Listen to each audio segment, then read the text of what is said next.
Babyeyi namwe banyeshuri, Kigali Excellent Tourism and Hospitality Academy ibifurije umwaka mwiza w'ibihumbi 2024. Mu kuzirikana kandi abandi banyarwanda babyifuza, twabafunguriye chaîne ya YouTube igiye kugicishwaho amasomo akurikira. Tuzabigisha guteka amafunguro atandukanye, gutekera ibirori cyangwa iminsi mikuru, gukora imigati, gato na biscuit, kwakira neza abatugana. Tuzabigisha imirire myiza ku mubyeyi utwite, uwonsa, abana bato ndetse n'abakuze. Tuzabigisha kandi ibijyanye na parike, ubwikorezi bwo mu kirere, ku butaka ndetse no mu mazi. Tuzigana kandi namwe icyongereza cyo kuvuga n'ibindi bitandukanye. Kugira ngo utazacikwa na kimwe rero, jya kuri YouTube ukore subscribe hakiri kare kuri Keta Rwanda Remarkable TV. Nshuti bakunzi ba Keta Rwanda Remarkable TV, turabasuhuje. Aka ni akanya kacu ko kubaganiriza nanone ku bijyanye n'insanganyamatsiko twagiye tubabwira ubushize, tuzakomerezaho. Uyu munsi rero ni umwihariko wo kubabwira ngo mu gihugu cyacu dufite ahantu heza henshi ho gusohokera, ahantu heza henshi ho gutemberera. Mu bufatanye n'abafatanyabikorwa bacu rero, tuzagenda tubereka ahantu heza mwasohokera, aho mwatemberera. Turahafite henshi, hari ahantu haba hari jaride nziza, hari abantu bakunda gutemberera ahantu hari jaride hatuje, hari indirimbo zituje. Aho hantu tugiye gutangira kubatembereza, tuhabereke, tubarangire ahantu mwasohokera hatandukanye. Hari abantu bakunda ahantu hatuje,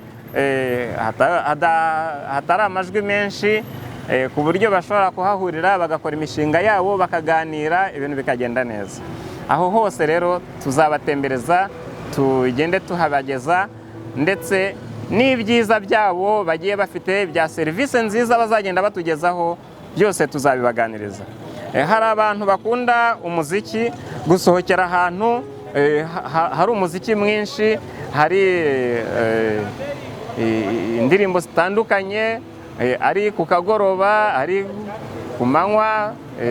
Aho hose tuzagenda tubatembereza, tubabwira ahantu mukwiye gusohokera bitewe n'ibyifuzo byanyu, bitewe n'ahantu mukunda.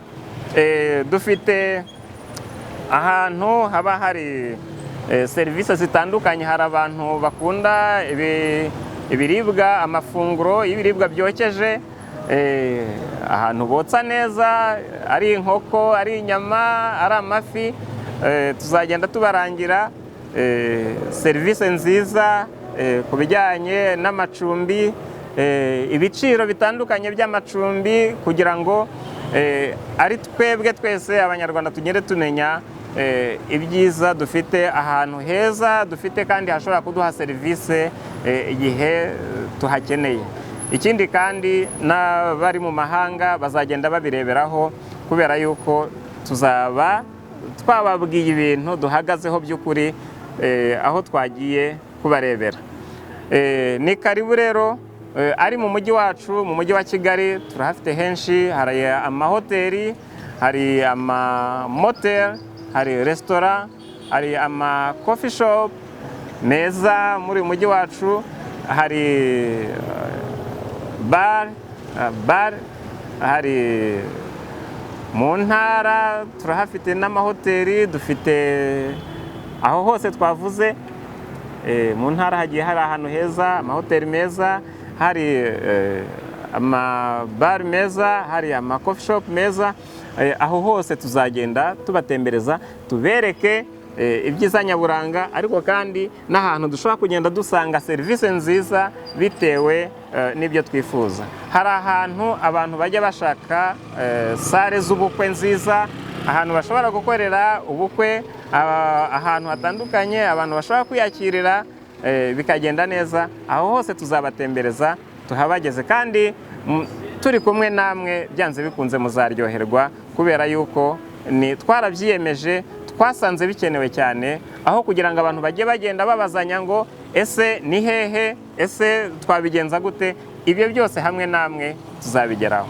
Turabashimiye rero kuba mugiye gukurikirana uru rubuga rwacu. Uyu murongo wacu uzabagezaho byinshi mwifuza, kugira ngo hatazagira ikiganiro kibacika. Rero bizaba ari ibiganiro biri mu byiciro bitandukanye, ku buryo tuzavuga ngo ni hehe wasohokera niba ukunda umuziki, icyo kiganiro tukagikora tukahabereka, tukongera tugakora ikindi kiganiro ngo ni hehe wajya niba ushaka ahantu ho gukorera ubukwe, ahantu uziyakirira bakaguha serivisi izi. Ibyo byose tuzagenda tubitandukanya kandi muzabona ibyo mwifuza.